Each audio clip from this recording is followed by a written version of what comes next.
Сіз көрмеген тарихи жанрдағы 5 дорама. Королева на 7 дней. Чунжон патша мен Данкён патшайым арасындағы махаббат көрсетіледі. Патша 7 күн ғана тақта отырады. Келесі бізде коронованный шут. Бас кейіпкер барлығының көңілін аулап, көңіл көтеріп жүреді. Өзі кішкентай кезінде ата-анасынан ерте айырылған.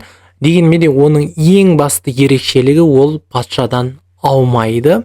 Оны білген патша орнына осы өзінен аумайтын жігітті қойып, өзі сарайдан кетіп қалады. Өйткені оны өлтіргісі келетін адамдар көп.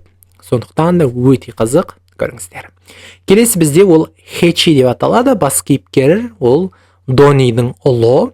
Ханзада. Дони деген дорама естеріңізде шығар, кезінде ұлттық арнадан көрсеткен.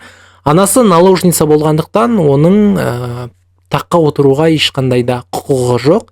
Бірақ мұрагер ханзада аяқ асты қайтыс болып, енді барлығы да өзгереді.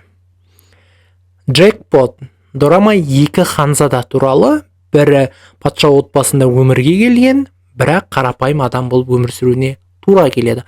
Ал екіншісінің қолында бәрі бар. Қайсы таққа отырады, оны дорамадан көрсеңіздер болады. Одан кейін бізде ең соңғысы Наследный принц исчез. Биыл ғана шыққан дорама, басты рөлде Эксодағы Сухо. Мұрагер ханзада сарайдан қашып кетеді. Сарайға қайтып келген кезде ол Кисендермен кездесімде өтірік айтады. Ашуланған патша оны өзінің кеңесшісінің қызына үйлендірмек болады. Бірақ қыз да мұрагер ханзада да үйленгісі келмейді. Сондықтан ойлана келе, жаңа қыз мұрагер ханзаданы ұрлап кетеді. Әрі қарай дорамадан көруге болады.